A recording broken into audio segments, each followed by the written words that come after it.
दोस्तों, आज हम लोग का ये विज्ञान का वीबीआई प्रश्न का पार्ट 3 है, जिसमें हम लोग केमिस्ट्री के प्रश्न को देखेंगे। तो चलिए हम लोग इसमें केमिस्ट्री के प्रश्न को देखते हैं। तो केमिस्ट्री का प्रश्न हमने सेलेक्ट किया है, प्रतिस्थापन अभिक्रिया से आप क्या समझते हैं। इसका हम लोग क्या देखेंगे, अब आंसर देखेंगे। ये बहुत इंपॉर्टेंट प्रश्न है, क्योंकि हमने जो भी प्रश्नों को सेलेक्ट किया है वो बहुत इंपॉर्टेंट है, क्योंकि ये हाई रेटिंग प्रश्न है और एग्जाम में बार बार पूछा जाता है। हम लोग इसका आंसर देख लेते हैं। हमने आंसर भी, सभी प्रश्नों का आंसर बहुत आसान शब्दों में लिखा है, तो आप इसे आसानी से याद कर पाएंगे। एक दो बार पढ़ेंगे ये आसानी से आपको याद हो जाएगा। चलिए हम लोग देखते हैं।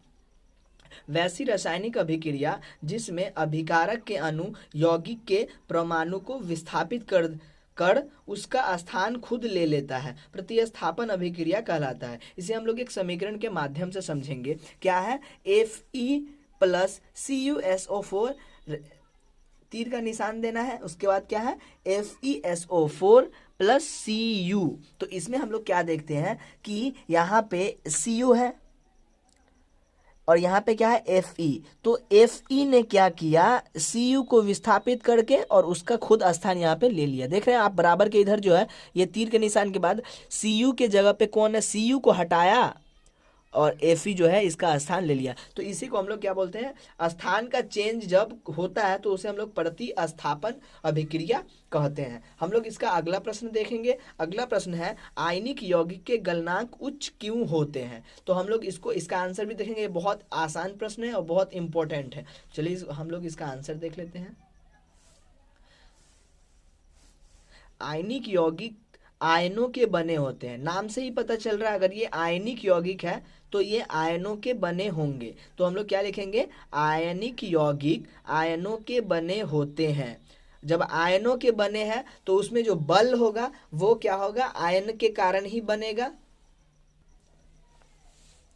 जिसमें आयनों के बीच काफी मजबूत, यहाँ पे मजबूत लिखा हुआ है, ठीक है, ये मजबूत है, मजबूत वैद्युत आकर्षण बल कार्य करता है, जिसको तोड़ने के लिए उच्च ताप की आवश्यकता होती है। ये वाला और ये वाला हमने काटा हुआ है क्योंकि गलत लिखा गया था। उच्च ताप की आवश्यकता होगी, इसीलिए आयनिक यौगिक के गलनांक उच्च होते हैं। तो ये बहुत सरल शब्दों में हमने लिखा है, ये आपको आसानी से याद हो जाएगा। चलिए हम लोग अगला प्रश्न को देख लेते हैं।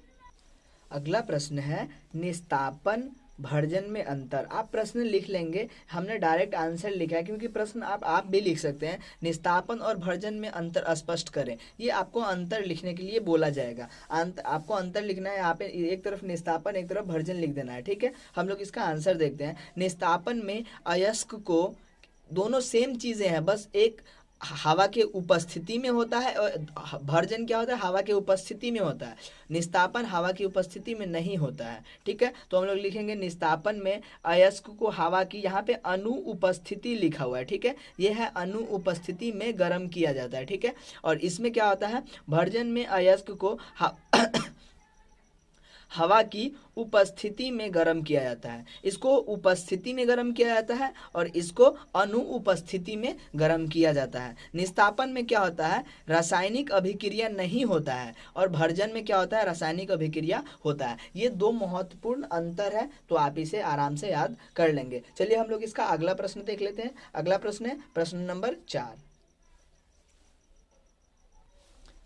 मेंडलीफ के आवर्त सारणी के विसंगतियों को लिखे, कमी को लिखे, दोष को लिखे। ये कुछ भी हो सकता है। हम लोग देखेंगे मेंडलीफ के आवर्त सारणी के कमी इस प्रकार है। हाइड्रोजन का स्थान, मेंडलीफ ने हाइड्रोजन को उचित स्थान नहीं दिया था। मेंडलीफ ने अपने आवर्त सारणी में हाइड्रोजन को वर्ग ए में रखा था, ठीक है। उसके बाद हम लोग इसका दूसरा देखेंगे कारण, समस्थानिक का स्थान। मेंडलीफ के आवर्त सारणी में समस्थानिक का कोई स्थान नहीं है। एक और है, हम लोग उसको भी देख लेंगे। तत्व का व्युत्क्रम स्थान, कहने का मतलब है कि उन्होंने तत्व को एक पर्टिकुलर आधार पे नहीं सजाया था। उन्होंने मेंडलीफ ने आवर्त सारणी में तत्व को उसके परमाणु द्रव्यमान के आधार पर नहीं सजाया, हालांकि सजाया इसी कंडीशन में था। उन्होंने कोशिश तो यही किया था, बट बहुत सारे तत्व ऐसे हैं जिनका परमाणु द्रव्यमान ज़्यादा है और वो कम परमाणु द्रव्यमान वाले तत्व से पहले रखा हुआ है, ठीक है। इसी कारण हम लोग एक कंडीशन लिखते हैं, मेंडलीफ के आवर्त सारणी में तत्व को उसके परमाणु द्रव्यमान के आधार पर नहीं सजाया गया है। एक दो विसंगति है, इसीलिए हमने इस कंडीशन को लिखा है। और मापदंड में उन्होंने यही चीज को अपनाया था, मेंडलीफ के आवर्त सारणी में तत्व को उसके परमाणु द्रव्यमान के आधार पर ही सजाया गया है, लेकिन एक दो जगह पे उन्होंने गलती किया हुआ है, इसीलिए हमने इसको यहाँ पे लिखा है। अगला प्रश्न है सजातीय श्रेणी क्या है। तो सजातीय श्रेणी बहुत इंपॉर्टेंट प्रश्न है और ये प्रश्न नंबर 5 है। इसमें और हम 5 प्रश्न देखेंगे, फिर अगले पार्ट में हम लोग 10 और प्रश्न देखेंगे। हमने फिजिक्स, केमिस्ट्री और बायोलॉजी से 20-20 प्रश्न को सिलेक्ट किया है 60, और उन 60 प्रश्न को आप एग्जाम में आसानी से कर सकेंगे, ठीक है। चलिए हम लोग इसका आंसर पढ़ लेते हैं।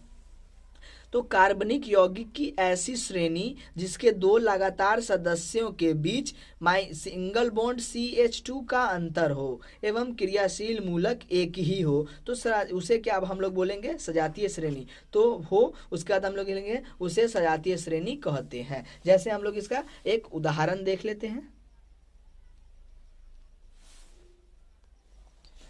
CH3OH और CH3CH2OH, यहाँ पे आप देख रहे होंगे CH3OH है, तो क्या है CH3OH, तो दोनों में क्रियाशील मूलक एक ही हो, OH इसमें भी है और OH इसमें भी है। और एक और कंडीशन क्या है, उसमें सिंगल बॉन्ड CH2 का अंतर हो। तो आप देखेंगे ऊपर वाले में CH3 सिंगल बॉन्ड OH है, लेकिन यहाँ पे CH3CH2OH, यानी इससे इसमें एक कम है ना CH2। अगर यहाँ से हम लोग CH2 को हटा देते हैं तो ठीक ऊपर वाली कंडीशन को हम लोग देख रहे होंगे CH3OH, लेकिन यही चीज़ का ना इसमें अंतर है। इससे इसमें क्या अंतर है CH2 का, इसमें CH2 है और इसमें CH2 नहीं है। तो हम लोग इसका क्या है, इधर हम लोग इसको ड्रॉ भी कर लिए CH3, तो C को हमने 3 ठो H दिया और OH है। इधर हमने C को 3 ठो H दिया और C को फिर यहाँ पे 2 H देना है, तो 2 H दिया OH। अगर आपको संरचना सूत्र नहीं आता है तो आप कमेंट करेंगे, हम इसके ऊपर भी एक वीडियो आराम से बना देंगे, ठीक है। चलिए हम लोग अगला प्रश्न को देख लेते हैं। प्रश्न है धोने का सोडा एवं बेकिंग सोडा के दो उपयोग लिखें, ठीक है। तो हम लोग लिखेंगे धोने का सोडा। इसका पहला उपयोग होता है, इसका उपयोग कपड़ों को साफ करने में किया जाता है, ठीक है। धोने का सोडा दैट मीन्स वो मतलब कपड़ा को साफ करने के लिए इसका उपयोग किया जाता है। उसका दूसरा है, इसका उपयोग कांच, साबुन इत्यादि के उद्योग में किया जाता है। बहुत सारे उद्योग है जिसमें धोने का सोडा का उपयोग हम लोग करते हैं। अब हम लोग क्या देखेंगे, बेकिंग सोडा का उपयोग सिर्फ 2 लिखना है, इसलिए हमने 2 को ही लिया है। बेकिंग सोडा, तो इसका उपयोग सोडा अम्ल बनाने में, इसका उपयोग अग्निशामक में भी किया जाता है। हम लोग लिखे हैं इसका उपयोग सोडा अम्ल बनाने में किया जाता है। 2 लिखना है, इसीलिए हमने 2 को ही लिया है, ज़्यादा से ज़्यादा नहीं लिखना है। जितना क्वेश्चन को पूछा जाए उतना ही आंसर दिया जाता है, उससे एक जरा भी ज़्यादा नहीं लिखा जाता है, ठीक है। हम लोग आगे देखेंगे इसका उपयोग पाव, रोटी, केक इत्यादि बनाने में किया जाता है। बेकिंग सोडा का उपयोग पाव रोटी बनाने में भी किया जाता है, केक बनाने में भी किया जाता है। अगला प्रश्न है ऊष्माक्षेपी एवं ऊष्माशोषी अभिक्रिया क्या है। इसका आंसर भी बहुत आसानी से हमने लिखा है, तो चलिए हम लोग उसको देख लेते हैं।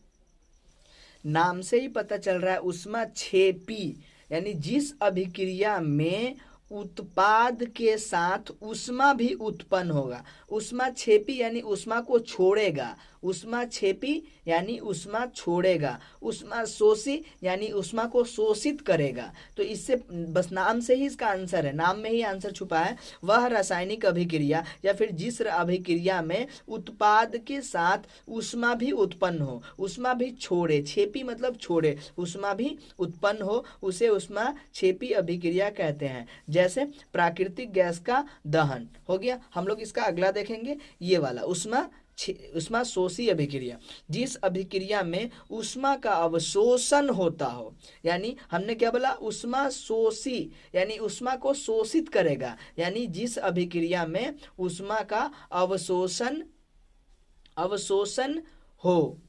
होता है उसे उष्मा शोषी अभिक्रिया कहते हैं। जैसे कोक की भाप के साथ अभिक्रिया, कोक की भाप के साथ अभिक्रिया, ठीक है, कोक जैसे कोक की भाप के साथ अभिक्रिया। हम लोग अगला प्रश्न देखेंगे। अगला प्रश्न है हम लोग का, वो हम लोग देख लेते हैं।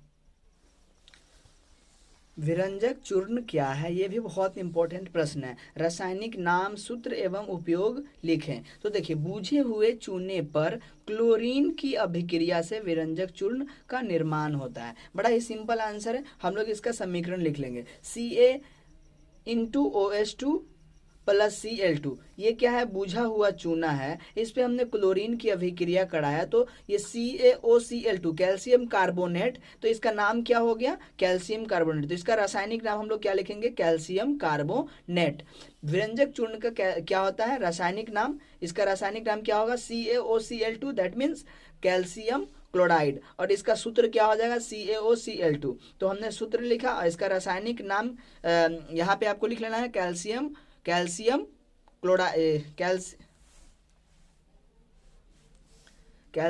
कार्बोनेट होता है। तो हम लोग लिखेंगे इसका रासायनिक नाम कैल्शियम कार्बोनेट होता है। हमने भूल गया यहाँ पे लिखना, तो आप इसको लिख लेंगे, ठीक है। और इसका सूत्र क्या हुआ, CaOCl2। अब हम लोग क्या करेंगे, इसका उपयोग लिखेंगे, क्योंकि इसमें क्या है, नाम, सूत्र एवं उपयोग को भी लिखना है। चलिए हम लोग उपयोग को देख लेते हैं। आप सभी प्रश्नों को स्क्रीनशॉट ले लेके और अपने कॉपी पे नोट कर ले, क्योंकि ये बहुत इंपॉर्टेंट प्रश्न है।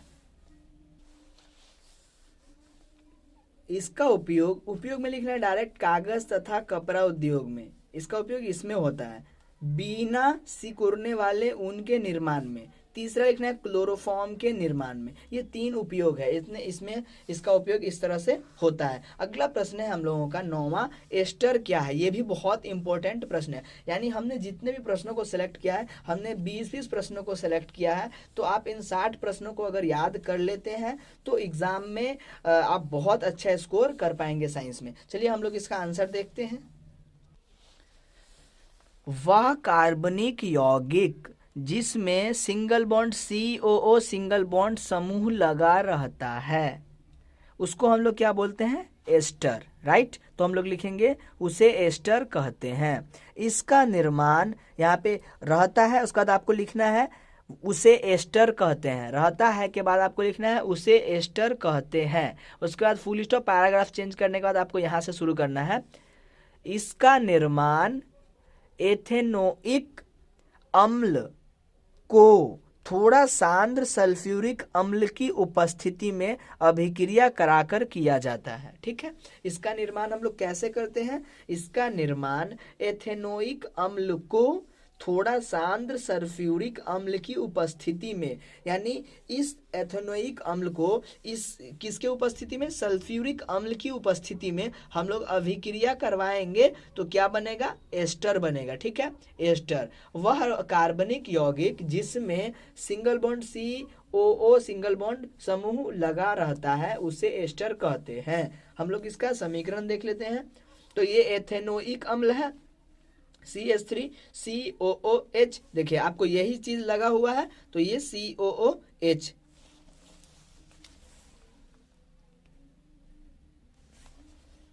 COO यहाँ पे H छूट गया था, COOH लगा रहता है, उसे हम लोग क्या बोलते हैं, एस्टर बोलते हैं। तो CH3COOH, ये देखिए यहाँ पे लिखा हुआ है सांद्र, CON क्या है, मतलब कांस्टेंट है, यानी सांद्र। H2SO4 सांद्र सल्फ्यूरिक अम्ल के साथ हम लोग क्या किए, गर्म किए। तो गर्म करने के बाद क्या मिला, CH3COO C2H5H2O, सॉरी यहाँ पे COO ही है, COO C2H5OH। तो ये एस्टर है। तो बस आपको इतना ही लिखना है। चलिए हम लोग इसका लास्ट प्रश्न देख लेते हैं।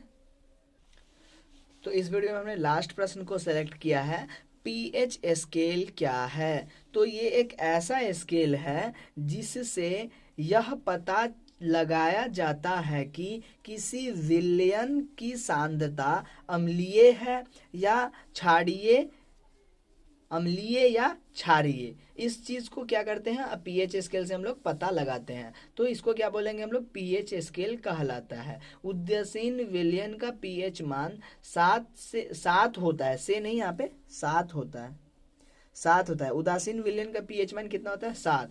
पीएच बराबर होता है log 1/H+। ठीक है, हाइड्रोजन की सांद्रता जो होता है ना, उसी के आधार पे हम लोग पीएच स्केल से हम लोग क्या करते हैं, किसी भी विलयन की सांद्रता के आधार पे हम लोग को वो विलयन क्या है, अम्लीय होगा या फिर क्षारीय, इसी को हम लोग पीएच स्केल की सहायता से पता लगाते हैं। इस तरह से हमने इसमें 10 प्रश्न को दिया। अगले वीडियो में हमने अगले पार्ट में, पार्ट 4 में हम लोग इसके 10 प्रश्न को देखेंगे और उसके बाद हम बायोलॉजी के प्रश्न को भी लेके आएंगे। अगर ये वीडियो आपको पसंद आया हो तो वीडियो को लाइक कर दें, चैनल पे नए हैं तो चैनल को कर लें सब्सक्राइब। मिलते हैं अगले वीडियो में, तब तक के लिए धन्यवाद।